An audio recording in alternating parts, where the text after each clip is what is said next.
est sorti champion d'Afrique. Regardez sa médaille. Oh, regardez. Mais pourquoi tu n'as pas marqué le troisième but? Mais parce que quand j'ai récupéré la cadette, j'ai tiré, c'est parti. Mais Manga, je veux que tu aimes bien. Non. On va voir ça une prochaine fois. On va de la prochaine candidature. Mais en tout cas, tu as eu 5 buts, je suis comme ça. Champion d'Afrique, c'est la championne d'Afrique. Et puis ça va. On va amener au fan. Je suis champion d'Afrique. Je suis championne d'Afrique. On peut le marier, champion d'Afrique.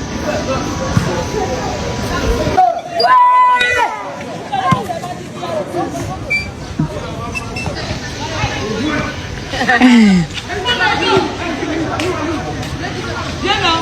Ah là, il ne va pas jouer.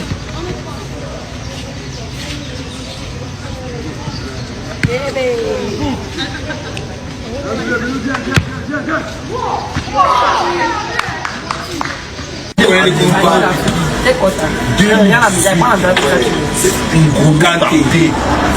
Comme elle dit là, on se la balance. C'est l'orge. Même à l'équipe de France, il n'y a pas de photo.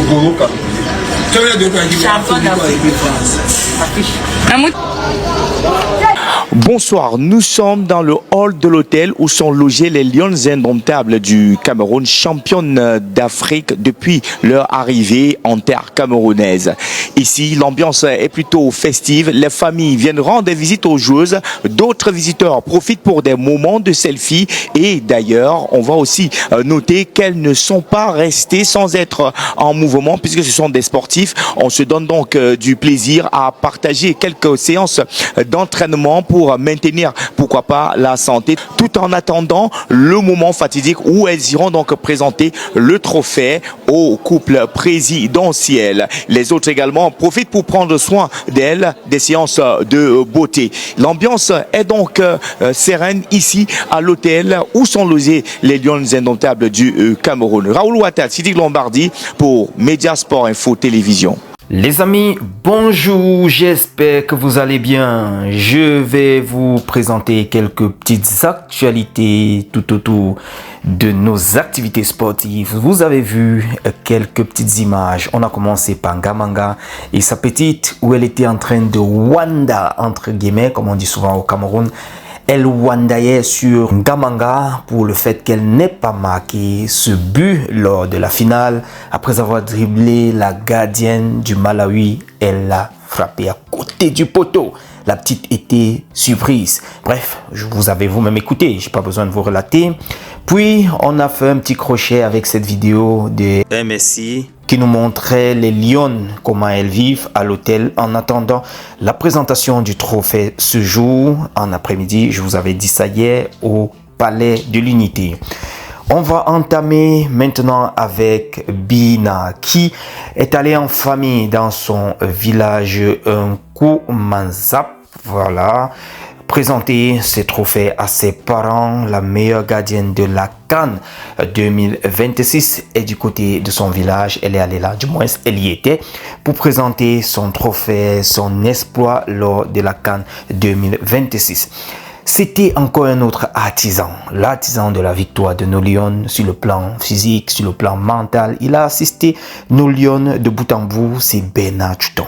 Il dit merci au peuple camerounais qui ont donné de la force à ces jeunes filles-là jusqu'à la finale, jusqu'au point final où on a soulevé le trophée. Il nous dit merci à toute l'équipe, à tous ceux qui ont travaillé, même dans le background, afin que cette victoire soit réalisée. J'ai voulu vous partager ceci.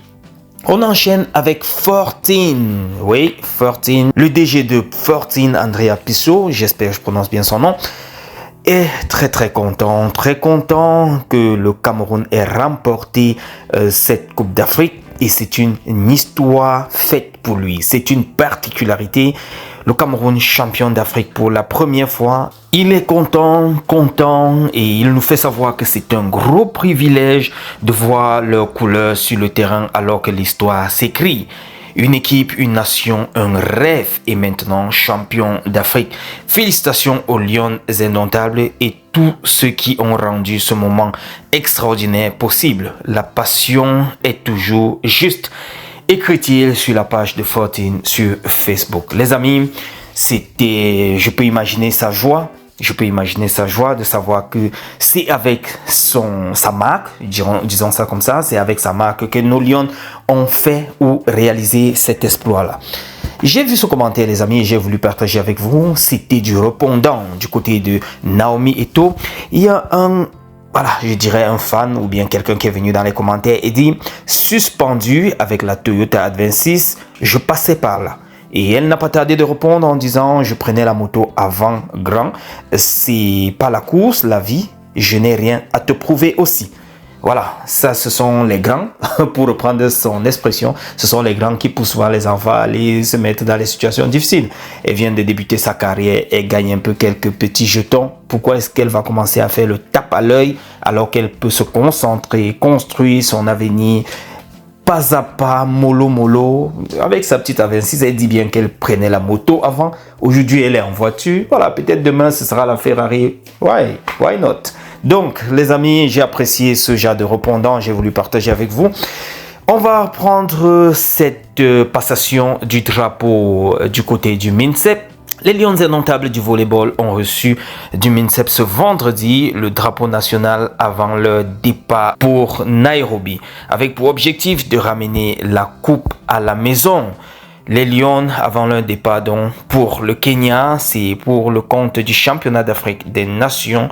Les Lions de volleyball sont allés donc prendre en quelque sorte le drapeau, comme pour dire, aller et ramener nous la coupe à la maison. On espère qu'elles pourront faire ce que nos jeunes Lions du football ont réussi à faire. Darling Yonga, du côté de l'Angleterre dans son nouveau club, lors du déplacement à Millwall, on espère que lui, il aura quelques minutes de jeu. Le match est en cours en ce moment où je suis en train de faire cette vidéo, mais il a débuté sur le banc de touche. Espérons qu'il aura quelques minutes de jeu avant la fin de la rencontre. En tout cas, il est quand même dans le groupe qui devrait défendre les couleurs de Norwich City. Les amis, c'est confirmé avec Carlos Baleba. Il va rejoindre Manchester United. Ça, c'est la confirmation de Beansport France qui nous fait savoir que le milieu camerounais devrait s'engager avec les Red Devils pour 82 millions d'euros. Le transfert devrait être officialisé ce week-end. Nouveau gros coup pour Manchester United sur le marché des transferts, sur le Mercato. Enchaînons maintenant avec Fabrice Ondoa et sa nouvelle équipe du côté de Malte. Le gars travaillait depuis un certain temps, il maintenait la forme et maintenant ça a payé. Il est du côté de Malte, voilà l'image de sa nouvelle équipe. De l'autre côté, c'est plutôt Vincent Aboubakar qui ne veut toujours pas raccrocher.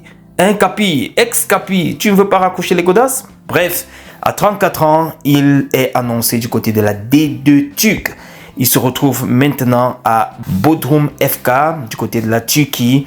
Vincent Aboubakar va donc avoir un autre challenge de ce côté-là en D2. Les amis, je vous laisse avec cette autre vidéo de farotage de Naomi Eto'o et retrouvons-nous dans un autre tour de partage. On est ensemble. Ciao.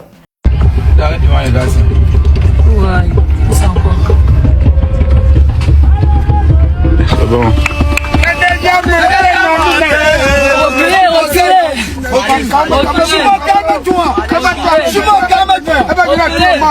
Reculez.